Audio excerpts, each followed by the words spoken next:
This has to do with,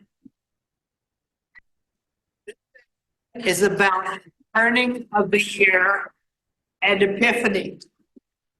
Now, my first source told me Epiphany Day was today. Liz tells me it was yesterday. In any case, the turning of the year is a bigger event. It starts with the winter solstice, and then people plan holidays because of the turning of the year. Christmas, New Year, Epiphany, and other cultures have other holidays that are planned for the same season for the same reason. We are going to look briefly at how some of those are celebrated, starting with a video as soon as it's ready, which is a song about the turning of the year. And after that, there will be time for everybody to contribute memories and questions and everything else you have on this topic. Let me just say while we're getting together that having grown up as a Southern Baptist, I thought the church year consisted of Christmas and Easter. Epiphany, evidently, was the third celebration for the classical Christian church. So it's a very ancient time of celebrating. Epiphany has to do with the time that the wise men, the magi, the three kings arrived, or as some will interpret it, as the time that the message of Jesus was spread beyond the Jewish people to other peoples. Celebrated in many parts of the world. I believe this is when you get to eat king's cake here. King's cake is Mardi Gras. King's cake is Mardi Gras. Okay, so that. No, there's king's cake served in Mexico on Epiphany. Oh, I got the baby. I had Epiphany king's cake, I thought. And in Greece, they, which is Orthodox, where they're Orthodox Christian, this is the day that they take the cross and march to the water, the sea, or whatever water is available, and throw the cross in, and young men died for the cross. I hope I'll have this picture up later, but this is men in an ice cold river in Czechoslovakia with crowns on their heads, swimming on this day, which is not a practice I plan to take up. We'll have a picture that's up. Around. We can pass it around. See it online. Totally get it. But hopefully it's coming.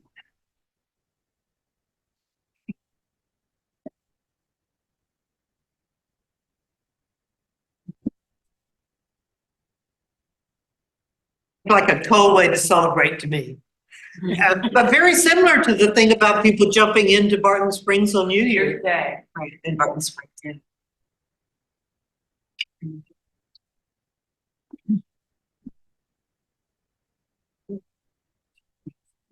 It isn't necessarily cold all over the world on New Year's Day. Barton Springs feels good on a cold day. Unlike that river. All right, we're ready to try this. Okay, let's see if we have. This is the When beginning. the hunter and the bull.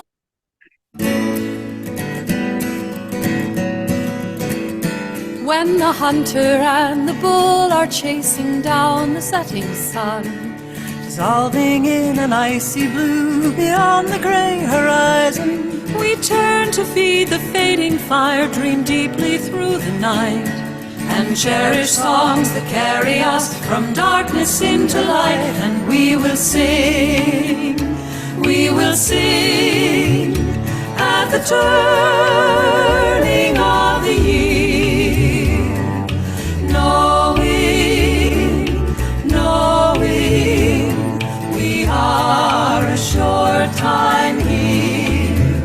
And so we'll sing, yes, we'll sing turning of the year, at the dancing, spinning, turning of the year.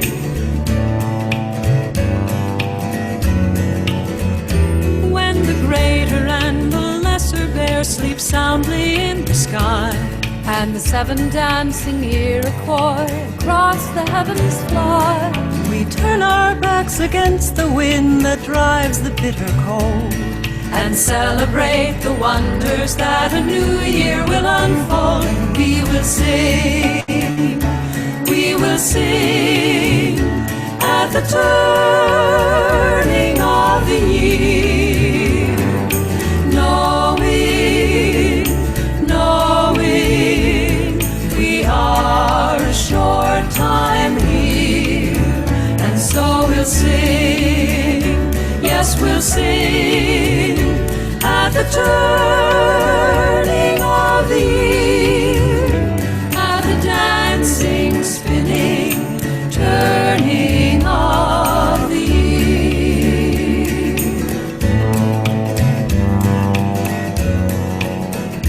When the evergreens stand silently against the broken land, and the icicle-like spring's cocoon is spun by winter's hand, we turn to friends and family and mourn the loved ones gone, and gather them around us as we raise our voice in song. We will sing, we will hand in heart at the turning of the year, knowing we are a short time here. And so we'll sing, yes, we're singing at the turning of the year, at the dancing, spinning, turning of the year.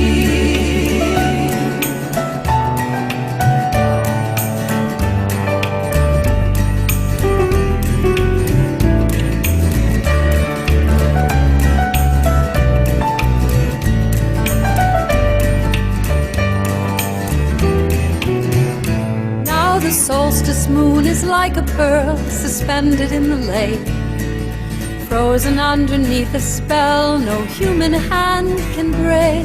We turn to ask forgiveness, and with gratefulness of heart, turn once again to welcome in the new year as it starts. We will sing, yes, we'll sing at the turning of the year, knowing we are a short time here. And so we'll sing, yes, we'll sing at the turning of the year, at the dancing, spinning, turning of. We will sing, yes, we'll sing at the turning of the year, at the dancing, spinning, turning of the year.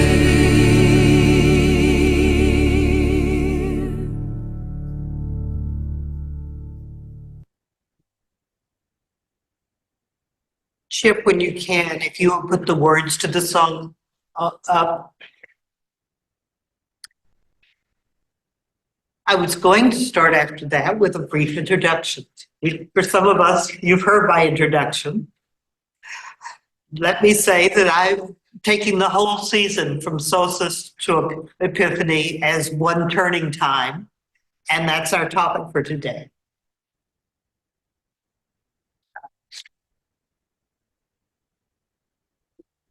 Put up the three guys in the river that some of you have already seen. But in the meantime, I'd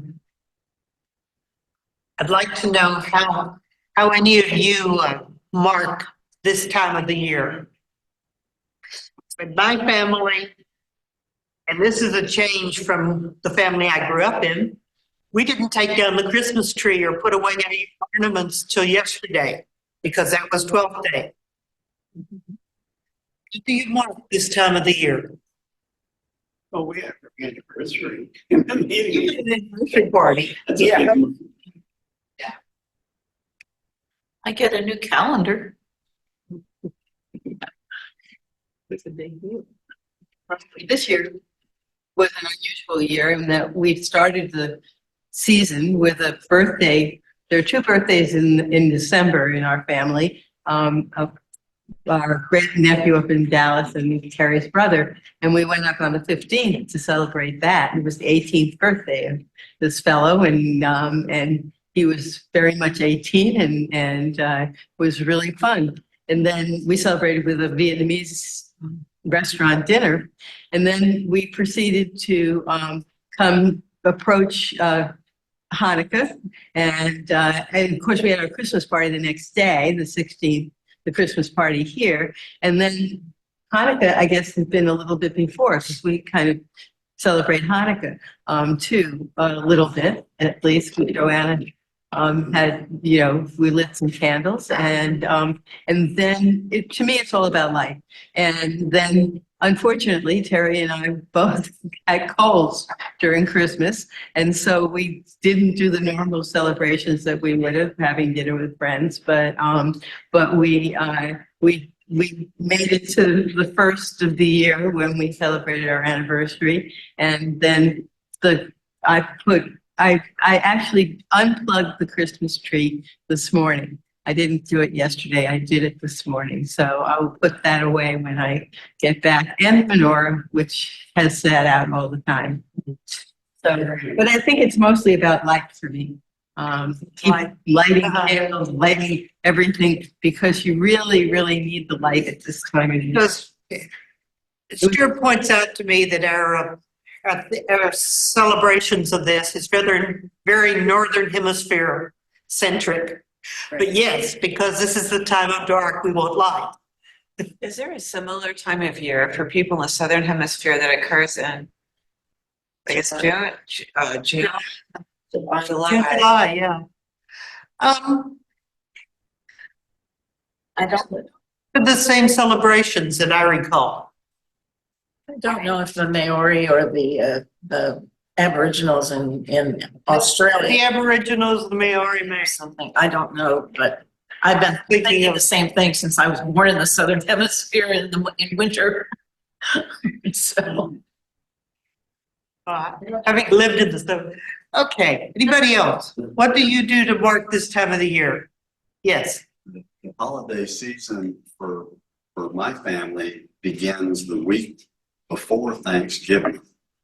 And that marks some traditions that are usually around going to a water park. Sometimes even going to a water park. But they're always centered around going to a water park. So we do that the week before Thanksgiving. Okay. But to me, the end of the season, it isn't marked by when the decorations come down. Ours are started coming down and they're all down now. But the real end of the season for me is the last day before grandkids go back to school. And that's today. Yeah, school holidays have all. When I was a kid, we decorated the Christmas tree when I was home from college for Thanksgiving. So that I was there. Yes. My birthday is the day before Epiphany, Ah, and so that's usually the end of the season for me. uh-huh. And one year, I was born in Cleveland, Ohio, which is bitterly cold in the wintertime. And one year for my birthday, we went to Mexico. And I discovered that was when I discovered the King's celebration. Uh-huh. And people were putting their shoes out by the doors and stuff. Like, it was a bigger deal than Christmas Day, it seemed like. And the King's cakes was served and everything. And so it's just good to learn about other traditions and go other places.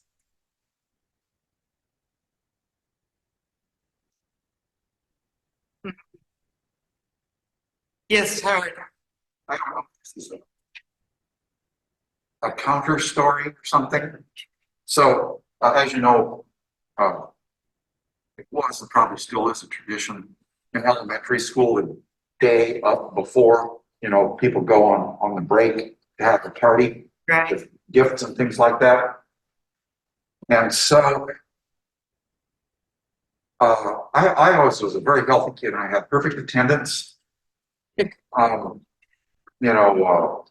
all the way through elementary school. Except that the day of the Christmas party, I was so excited that in the morning I would throw up and they'd send me home. And this happened every year, from kindergarten through 5th grade. So I never got to experience that Christmas party. I just was too worked up. Oh, that's a very sorry. It's kind of a tradition. Well, my next question was going to be, what other kinds of celebrations are you aware of for this time of year? It may not be your family's. What celebrations? One thing I do that's different, that my family does that's different, is that I don't send out Christmas cards. I send out annual letters, which I don't send out until January because the year hasn't ended. And so I can never think about doing that during the Christmas vacation. I should do it during the Christmas vacation because most of the year has ended. But I started to do that yesterday.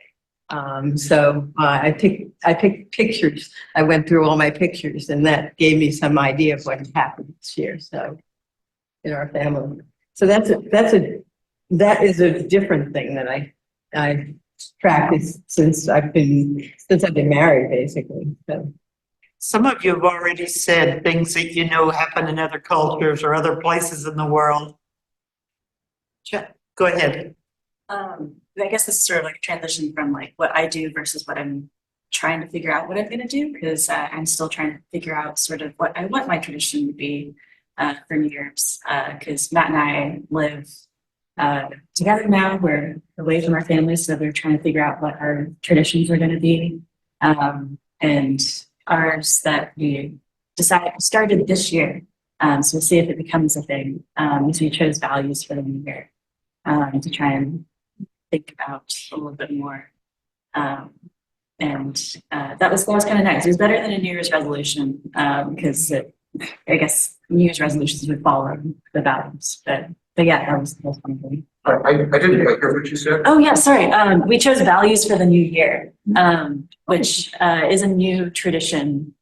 I'm going to see if it works out. Yeah. Chip, would you please put the guys in the river picture up? The picture of the guys in the river.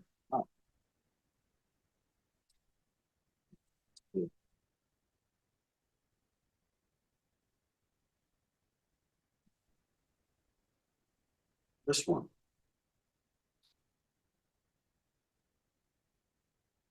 While he's doing that, the text that's around it says that they also have people ride in on camels on the Epiphany Day. where And I don't know whether this is in the Czech Republic. And I have paper if it doesn't come up.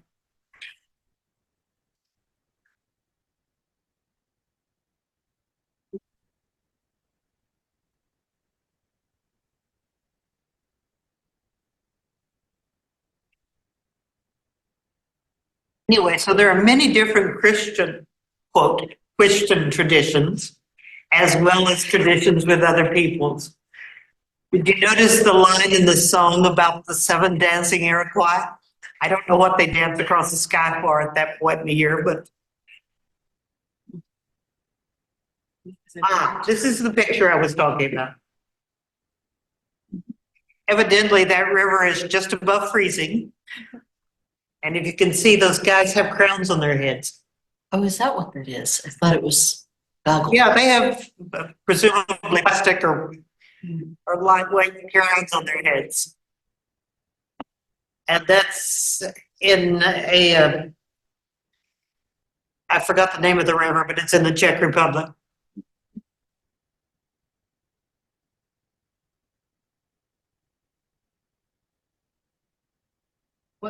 One of the traditions of my childhood was to go to Fifth Avenue and see the lights, and the animatronic things in the stores, which really were a real thing in the 50s. I mean, they were, they were very surprising. And then when I was, I think 18, my parents took me on a cruise at Christmas time. I came home from college and they couldn't figure out what else to do with me. They wanted to go on a cruise, so they took me with them.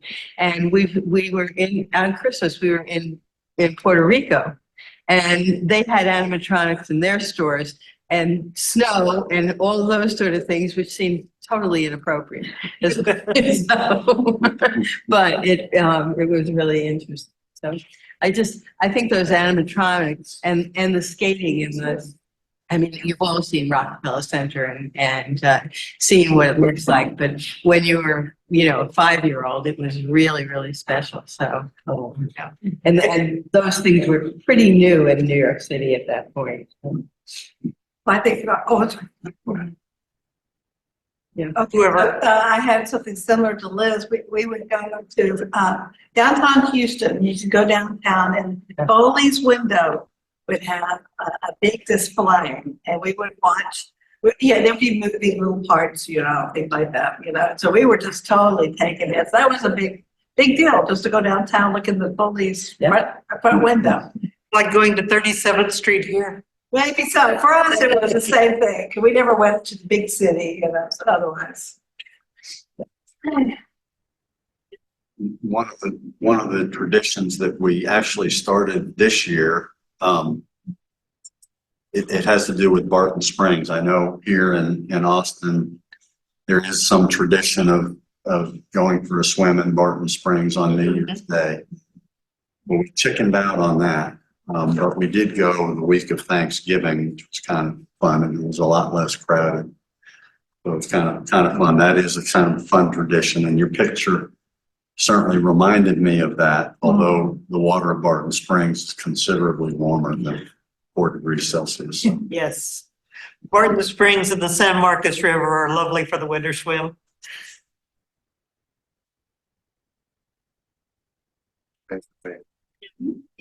I wonder about light and water. I mean, water didn't enter into my celebrations much, but I'm interested to hear that other people had water. Jesse got something. This photo reminds me of a really interesting story, because I went to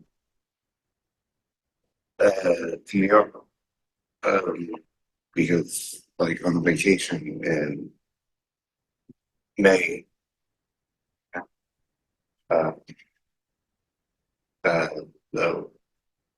My friend at the time, she was like, "Let's go to Coney Island." And I was like, "Okay," but Coney Island's closed except for Nathan's hot dogs. So we got hot dogs, and I went down to the beach and I went swimming. And the water was so cold, but ocean until we couldn't feel our feet anymore. And then just sat on the beach and got warm. It was a little, and then when we were heading back to get on the train, Coney Island was on fire. Oh, really on fire? Literally on fire. Oh, Probably kind of skiing, but it was a totally surreal experience. But it was wonderful. I don't know, it was a great time. Traditions you've heard or others you can remember appeal to you at this point in your life? Which ones are you interested in swimming? Yes. I do like Cold water or in Barton Springs? Okay, what else? There's one other thing that I want to throw, it's unrelated. Here, my mother would pack our stockings and she would always put in some random fruit. It might be a tangerine or a kiwi. And this was in Iowa, so it's like these things not native to Iowa. And like there were presents, but the best thing about Christmas was getting things out of the stocking. Just like little thoughtful thing. Great.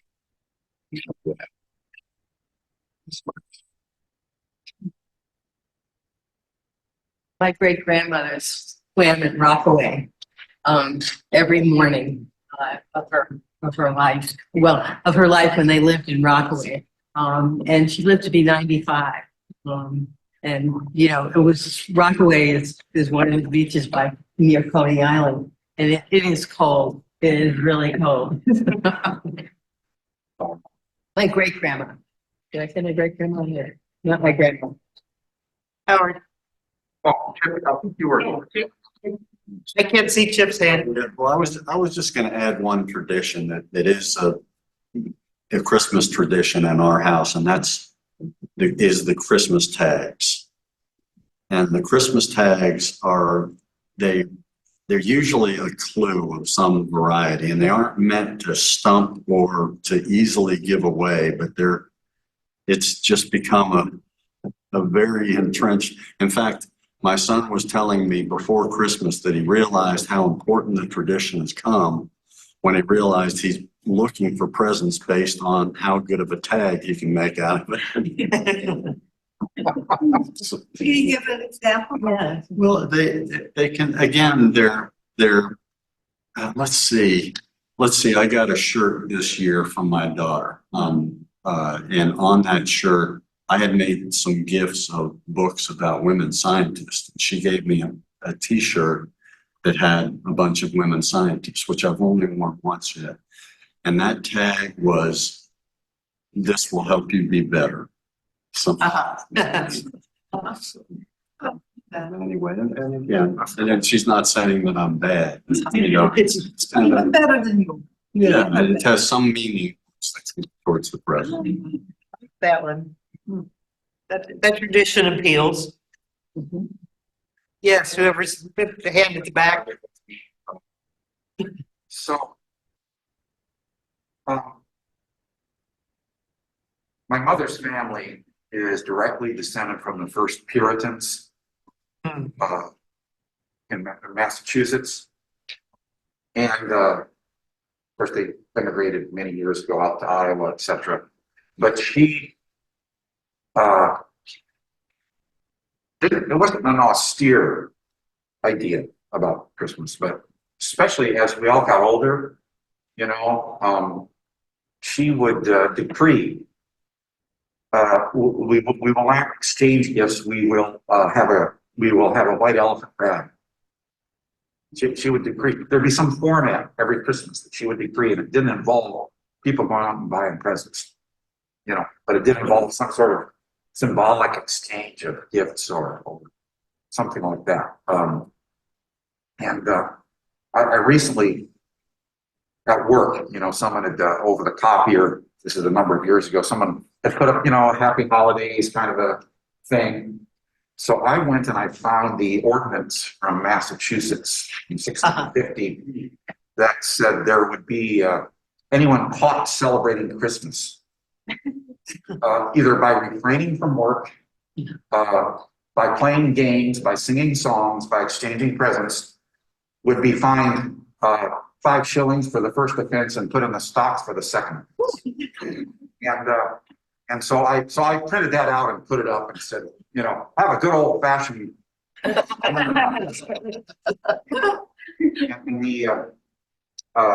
I like to think, but you know, here's the thing. So one of the reasons you know, if you know the story of the Puritans, they searching really for religious freedom, they moved to the Low Countries, you know, the Netherlands and Flanders, and they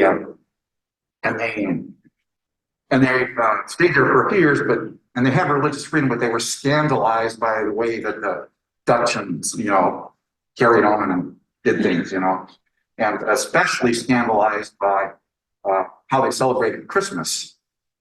And this Saint Nicholas character, they wanted to stamp that out because their kids were getting corrupted. And Saint Nicholas in the Dutch is pronounced Saint Nicholas. What does that sound like? Okay. They come over to Massachusetts. It's strictly forbidden.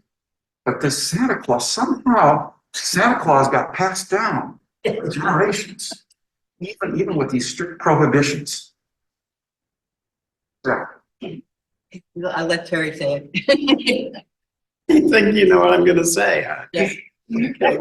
Well, we should remind ourselves that early Friends were definitely part of the Puritan tradition and had pretty much the same attitudes toward Christmas as the Puritans did. They were against it. And I think I reflect on the fact that if I were among them, I would be disowned right away for playing the banjo. And for playing the banjo on Christmas, singing Christmas songs on the banjo, I would be cast into the outer darkness for sure. But I think it's always a useful exercise to go back to think about those early friends and why they were doing these things and ask ourselves, how can we preserve the spirit and intent of what they were thinking without falling into, frankly, some of the error? It was an error. They really needed a banjo. So, and forbidding Christmas was really, without falling into the errors, how can we examine the spirit of every day is God's day? And the spirit of, how can we celebrate without being sort of taken over by the celebration? How can it be truly a celebration of the spirit and not a celebration of wealth or that sort of thing? So I think early friends have something to teach us, even if we're quite ready to throw out some of their practices. Yes. Actually, Terry didn't talk about what I thought. Lovely, because it gives me a chance to, I think if you look at the history of Santa Claus, he really disappeared for quite a while until the 19th century. And then he came back again in the 19th century. So I don't know, I mean, there's a book about that we have. Yeah, right. Santa was a shaman. So anyway, it's interesting to hear that the Puritans actually were exposed to that. Thank you. And somehow brought that pronunciation.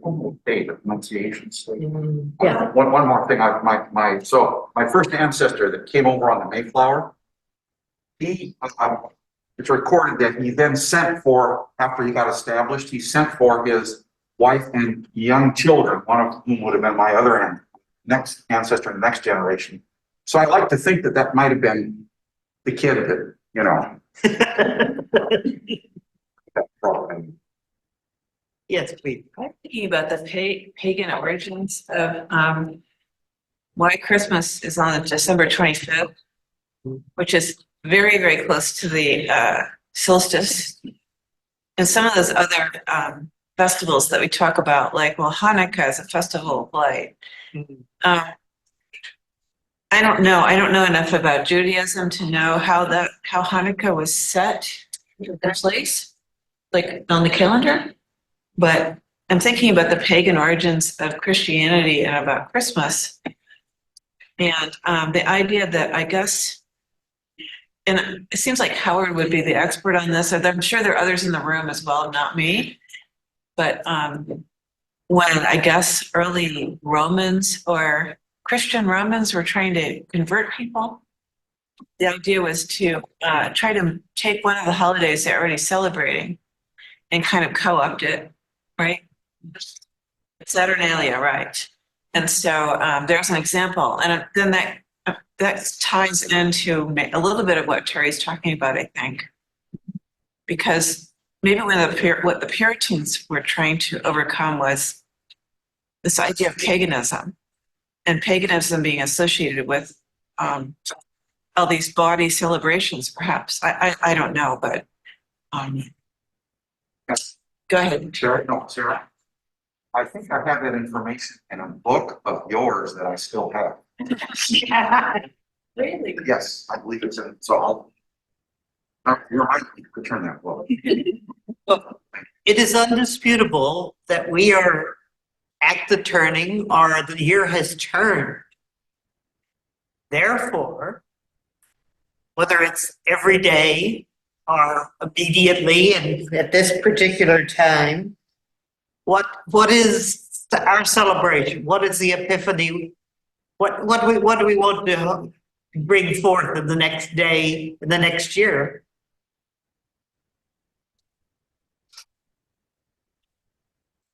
Is that the basis for New Year's resolutions? No, I have given up New Year's resolutions.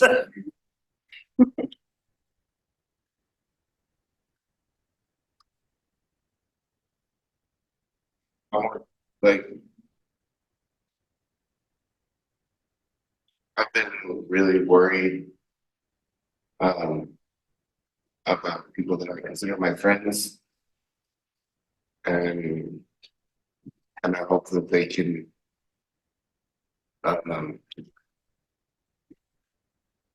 resolve their own worries and move forward. I haven't been seeing it, but it's high time for that to happen. That's what I mean, like, I try to move forward myself. I'm trying to help them, but I hope that they can do something for themselves. And that's, if I see that happen, that's a wonderful new year for me. How you do it for yourself. It's even trickier how you try to motivate somebody else.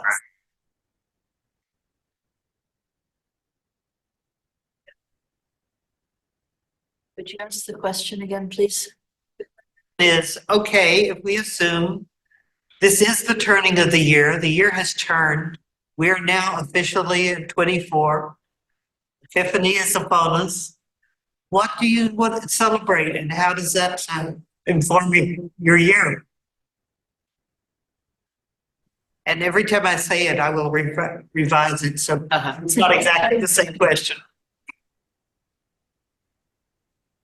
Yeah, Yes, the year has turned and we have not turned. And if we understand that, we can celebrate that. Okay. Thank you. I was gonna say, like, I've always liked New Year's resolutions. I like the idea of I think reviewing the past year and then try this fresh start idea always feels nice. And I fell into the trap of being letting the American diet culture be ruling my resolutions for a while. But now Matt and I were listening to a podcast, and she was like, well, if you put your resolution in a place of shame, you're going to have a really hard time making it happen. And so her idea was to put it on a value, what is a value you want to cultivate in the new year? Not necessarily from a thing that you think you'll lack, but what are your current beliefs and values, and how can you continue to grow those over time?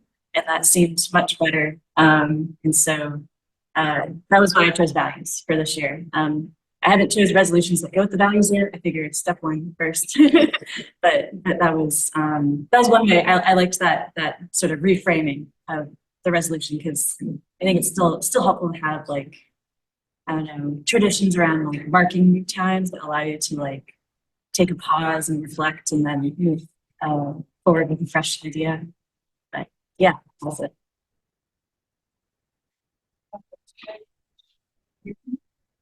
Yes, please. Well, I've had several times to pause and reflect this season about what is our obligation toward the suffering of the earth. That while we're, celebrating and carrying on and being very joyous, the Palestinians are being bombed practically into extinction. And yet, it does not help them for us to pass the season in mourning. It also doesn't help them for us to ignore them either. So that's really a struggle. How can we meet our obligation to attend to suffering in a way that is still encompasses the joyousness of life in the earth? Anyone? No, I'm going to go off on this tangent. I'll just leave that one.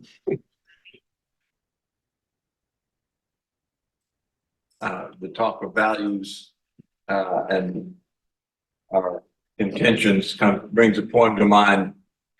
In times of chaos, in times of comfort, in times of chaos, in times of confusion, fear, and conflict, may I keep my balance and walk the path of peace, seeing the value in every life and acting in full alignment with my core values without hesitation for the good and benefit of one and all. I think that says it for me. We have 2 more minutes. Anyone else? I think it's a good time to, especially this year, to remember the good things in life and not take it for granted. I'm really concerned about what's going to happen over the next year. And while we still have something close to freedom anyhow, something close to democracy, and the entire world isn't at war, just need to be glad that things aren't as bad as they could be, because they really could be pretty bad. I think I'm kind of pessimistic about what it'll be like 2025.